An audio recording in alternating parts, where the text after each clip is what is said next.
Doctor साहब, फसल अवशेष में आग लगाने के मामले सामने आ रहे हैं और ऐसे में है विभाग द्वारा क्या कार्रवाई की जा रही है, जागरूकता के लिए क्या प्रयास है?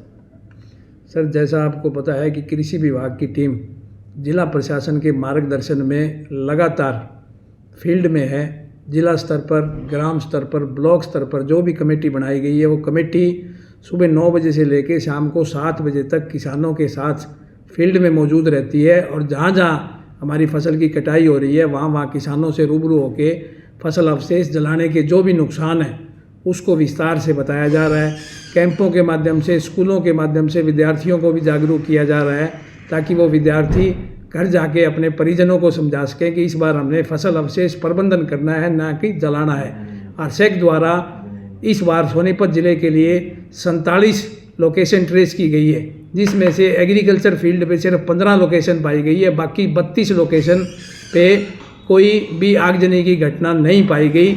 आज उपायुक्त महोदय और कृषि विभाग की टीम द्वारा आरसेक को एक पत्र लिखा जा रहा है कि जिला सोनीपत में सिर्फ 15 लोकेशन आई है, जबकि आपने 47 डिक्लेयर कर रखी है। इसलिए आपकी टीम हमारी टीम के साथ मौका मुआयना करे, क्रॉस चेक करे, ताकि ये क्लियर हो सके कि आगजनी की घटना सिर्फ 15 ही है।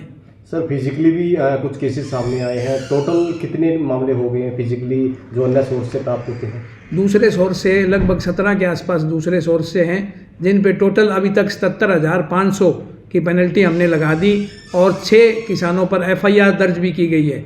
मैं आपके चैनल के माध्यम से किसान भाइयों से ये अनुरोध करना चाहता हूँ कि जो भी किसान भाई फसल कटाई कर रहे हैं, फसल कटाई के बाद फसल अवशेष का प्रबंधन करें ताकि हमारा वायु प्रदूषण का स्तर बढ़िया बना रहे। समेत सोनीपत में भी एक बार फिर पोल्यूशन की समस्या पैदा हो गई है और जब जब सर्दियां नज़दीक होती हैं तो पोल्यूशन का स्तर जो है बढ़ता हुआ दिखाई देता है। एक बार फिर पोल्यूशन को लेकर हर जगह चर्चा बनी हुई है। ख़ास तौर पर पोल्यूशन को लेकर किसानों को जिम्मेदार ठहराया जाता है, लेकिन दिल्ली NCR में अगर बात करें तो किसान जागरूक हो रहा है। और मेरे पीछे भी अभी तस्वीर देख सकते हैं कि सुपर सीडर मशीन द्वारा किसान जो है अपने फसल अवशेष प्रबंधन के लिए जो है काम करवा रहा है। खेतों में जो है एक साथ जहां फसल अवशेष प्रबंधन हो रहा है तो दूसरी तरफ बिजाई का यहां पर काम चल रहा है, यानी कि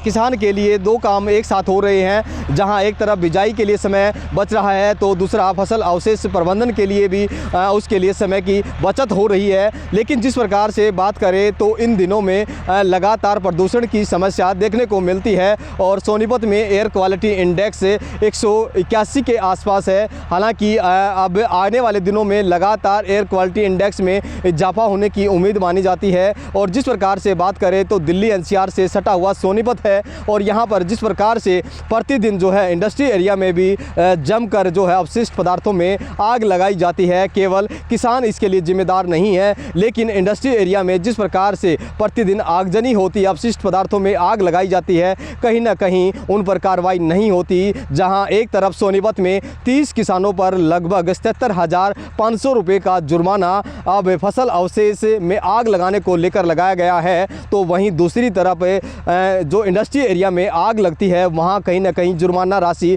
बहुत कम है और शायद बहुत कम लोगों पर जुर्माना लगाया गया है। लेकिन किसान को जो है हर बार जिम्मेदार दिया जाता है। लेकिन इस बार किसान जो है काफ़ी जागरूक भी है और सुपर सीडर जैसी मशीनों का प्रयोग करते हुए फसल अवशेष प्रबंधन में जुटा हुआ है और कृषि विभाग धरातल पर उतरकर लगातार किसानों को जागरूक कर रहा है। और इसी का यह परिणाम है कि पिछले साल की तुलना में इस बार जो है किसानों की फसल अवशेष की आगजनी के केसेज में कुछ कमी आई है और लिहाजा सरकार का भी बेहद महत्वपूर्ण कदम है कि फसल अवशेष प्रबंधन के लिए ज़्यादा से ज़्यादा प्रयास हो। इसके लिए कृषि विभाग को भी निर्देश जारी हैं, इसलिए कई अलग अलग टीमें धरातल पर उतरकर काम कर रही है। और इस प्रकार पोल्यूशन का स्तर बढ़े तो इसके लिए केवल किसान को जिम्मेदार ठहराना ठीक नहीं है। हालांकि इंडस्ट्री एरिया से उठने वाला धुआं और वाहनों से निकलने वाला विषैला धुआं, इसके लिए कहीं ना कहीं वो भी जिम्मेदार हैं। सोनीपत से इंडिया न्यूज़ हरियाणा के लिए राम सिंह मार।